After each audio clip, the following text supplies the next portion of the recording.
Tiga putra Nabi Nuh menjadi tokoh utama dalam membangun peradaban dunia baru: Sem, Ham, dan Yafet. Mereka adalah awal dari lahirnya bangsa-bangsa yang akan menghuni seluruh penjuru bumi. Namun, tidak semua anak Nabi Nuh mengikuti jalan kebenaran. Kan'an, putra yang lain, memilih kekafiran dan akhirnya binasa bersama orang-orang yang menolak perintah Allah.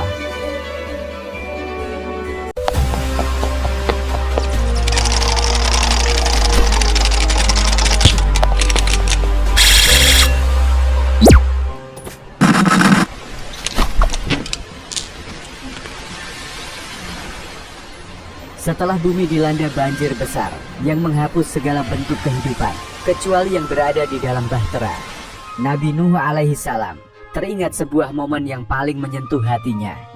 Kisah tentang putranya Kan'an yang menolak untuk naik ke dalam bahtera. Keputusan yang diambil Kan'an ini bukan tanpa alasan, karena pengaruh dari ibundanya, istri Nabi Nuh, turut berperan besar. Istri Nabi Nuh adalah salah satu dari dua wanita yang diazab oleh Allah Subhanahu wa Ta'ala karena kedurhakaannya. Allah berfirman dalam surah At-Tahrim ayat 10 bahwa Allah membuat perumpamaan bagi orang-orang kufur, yaitu istri Nuh dan istri Lut. Keduanya berada di bawah tanggung jawab dua orang hamba yang saleh, namun mereka berkhianat kepada suami-suaminya. Suami mereka tidak dapat membantu sedikit pun dari siksaan Allah, dan dikatakan kepada kedua istri itu, "Masuklah kamu berdua ke neraka bersama orang-orang yang masuk ke dalamnya." Ketika hujan mulai turun dengan deras dan air mulai naik, Nabi Nuh alaihissalam memanggil keluarganya dan para pengikutnya untuk masuk ke dalam bahtera. Di antara mereka yang dipanggil adalah Kan'an, putra Nabi Nuh. "Wahai anakku, naiklah ke dalam bahtera bersama kami. Janganlah engkau menjadi orang-orang yang zalim." Ia berkata bahwa ia akan berlindung ke gunung yang akan menyelamatkannya. Nabi Nuh menjawab, "Hari ini tidak ada yang dapat menyelamatkan dari azab Allah, kecuali orang yang mendapat rahmatnya." Surah Hud ayat 43. Kan'an tetap bertahan dengan keputusannya.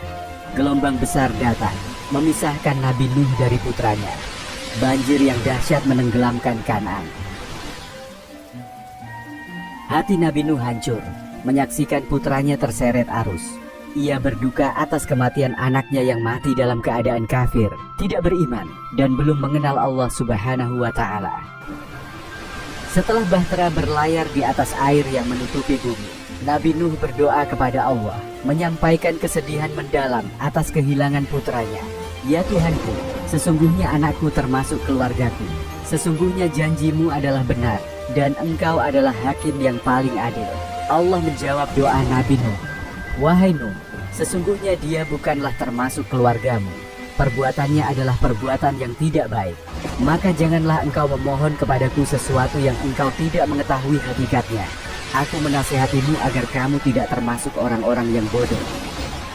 Nabi Nuh alaihissalam menerima keputusan Allah dengan keimanan yang penuh, meski hatinya masih diliputi duka. Setelah banjir surut, bahtera berlabuh di Gunung Judi. Nabi Nuh dan para pengikutnya turun, memulai kehidupan baru. Allah berfirman, "Wahai Nuh, turunlah dengan selamat sejahtera dan penuh keberkahan dari kami bagimu dan bagi semua umat mukmin yang bersamamu. Namun, ada umat yang kelak akan kami berikan kesenangan, kemudian mereka akan ditimpa azab yang sangat pedih. Dan sungguh, Nuh telah berdoa kepada kami. Maka sungguh kamilah sebaik-baik memperkenankan doanya. Kami telah menyelamatkan Nuh dan para pengikutnya dari bencana yang sangat besar. Dan kami jadikan anak cucunya orang-orang yang melanjutkan keturunannya." Kisah baru umat manusia dimulai.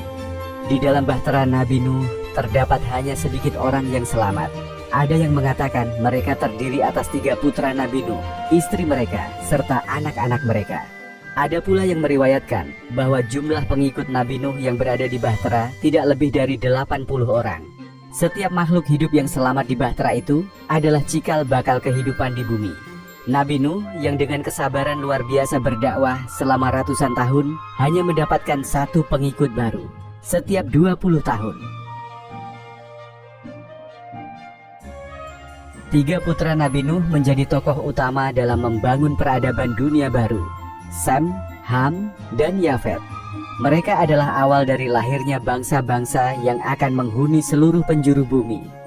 Namun, tidak semua anak Nabi Nuh mengikuti jalan kebenaran. Kan'an, putra yang lain, memilih kekafiran dan akhirnya binasa bersama orang-orang yang menolak perintah Allah. Sem bin Nuh, putra pertama Nabi Nuh alaihi salam, menempati bagian bumi sebelah timur, menetap di negeri Yaman setelah banjir besar. Disinilah Sem membangun kota pertama di atas muka bumi pasca banjir tersebut. Sebuah benteng besar dengan 7 pintu gerbang berdiri megah. Salah satunya dikenal sebagai Babul Yaman. Sem memiliki 3 orang anak menurut sebagian sumber, yaitu Arphaxad, Aram, dan Asyur. Namun, sumber lain menyebutkan bahwa ia memiliki 5 orang anak dengan tambahan Elam dan Lut. Keturunan Sem tersebar ke belahan tengah dan utara bumi. Di antara mereka, ada yang berkulit coklat seperti bangsa Arab dan Persia, serta yang berkulit putih seperti bangsa Romawi. Wajah mereka dikenal menawan. Sem adalah ayah dari bangsa Arab, Persia, dan Romawi. Dari anak keturunannya, terlahirlah berbagai peradaban seperti Aromium dan Asurium. Sebagaimana juga nasab Bani Israel bersambung kepada Sem. Karena itulah mereka menyebut diri mereka sebagai bangsa Smith, yang berarti orang-orang Bani Israel merupakan keponakan secara tidak langsung dari bangsa Arab.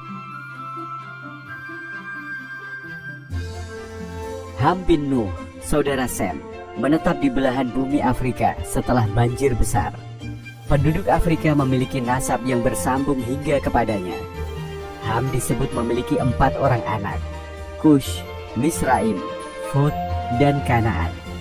Mereka menempati wilayah selatan Afrika dan dikenal memiliki ciri fisik yang kokoh, berkulit coklat hingga hitam. Dari Kush, putra Ham, muncul peradaban Sudan yang dikenal sebagai Kusha atau Nubia. Kush juga menjadi leluhur Namrud, raja tiran pertama di muka bumi, yang hidup di negeri Babil. Dari Misraim bin Ham, lahirlah peradaban bangsa Mesir. Ia dikenal sebagai nenek moyang orang Mesir. Dari Fut bin Ham, lahirlah bangsa Barbar. Sementara dari Kanaan bin Ham, lahir penduduk daerah Syam, yang kini dikenal sebagai Suriah, Yordania, Palestina, dan Lebanon. Yafet bin Nuh, putra Nabi Nuh yang paling banyak keturunannya, menetap di belahan bumi barat daya setelah banjir besar. Ia menjadi leluhur bangsa Cina, Eropa, Turki, serta bangsa Sokolibah, Ya'juj, dan Ma'juj, yang Allah jadikan sebagai tanda akan datangnya hari kiamat. Sebagian besar keturunannya mendiami wilayah timur, barat, dan utara bumi. Yafet memiliki 6 orang anak: Gomer, Ma'juj, Yawan, Tubal, Mesek, dan Tiras. Dari Gomer lahir bangsa Armenia, Irlandia, Jerman, dan Turki. Dari Ma'juj muncul bangsa Mongol, Hungaria, dan Finlandia. Yawan menjadi asal-usul orang Yunani, sementara Tubal melahirkan bangsa Georgia dan Italia. Dari Mesek lahirlah bangsa Rusia, dan Tiras menjadi leluhur bangsa Trakia, Gotik, serta Tuton. Sampai hari ini, masih terdapat banyak perbedaan pendapat tentang nasab manusia di muka bumi ini. Mayoritas manusia telah bercampur dari berbagai ras yang berbeda-beda. Hanya saja ada satu kesamaan dari mereka semua, bahwa mereka semua berasal dari 3 putra Nabi Nuh alaihi salam. Terdapat pula banyak kisah tentang Sem, Ham, dan Yafet. Akan tetapi, hanya Allah lah yang maha mengetahui kebenaran semuanya.